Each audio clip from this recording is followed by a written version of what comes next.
సంవత్సరాల సుదీర్ఘ పోరాటం తర్వాత ఘన విజయం సాధించామని ఉండి ఎమ్మెల్యే రఘురామకృష్ణరాజు అన్నారు.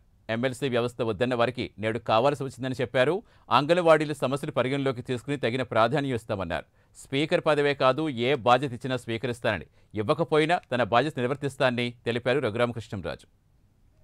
ఈ ఎమ్మెల్సీ వ్యవస్థను ఇప్పటికైనా మేము గతంలో మార్చాలనుకున్నాం, మార్చలేకపోయాం. మీరైనా సరే తీసేయండి అని చెప్పి చంద్రబాబు నాయుడు గారిని ఒకవేళ ఆయన ఏమన్నా అడిగితే మరి చంద్రబాబు నాయుడు గారు ఏమన్నా కన్సిడర్ చేస్తారేమో నాకు తెలియదు. అడిగితే కన్సిడర్ చేస్తారు, కానీ అడగకుండా మరి గతంలో ఆయనలాగా ఉక్రోషంతో రద్దు చేయాలని అనుకునే వ్యక్తి అయితే మా అగ్రనాయకులు కాదు. కానీ మరి ఆయన రిక్వెస్ట్ చేస్తే బహుశా ఏమన్నా కన్సిడర్ చేస్తారేమో నాకు తెలియదు. చక్రాలు తిప్పటాలు ఏమి ఉండవు, కానీ డెఫినెట్గా రాజ్యసభలో భారతీయ జనతా పార్టీకి అవసరం ఉంది.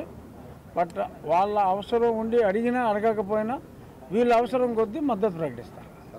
వాళ్ళు అడగరు, ప్రకటించేశారు. అది కూడా సాయిరెడ్డి గారు ఎన్డీఏకి అన్ని బిల్స్ మేము మద్దతు ఇస్తామని చెప్పేశారు కదా.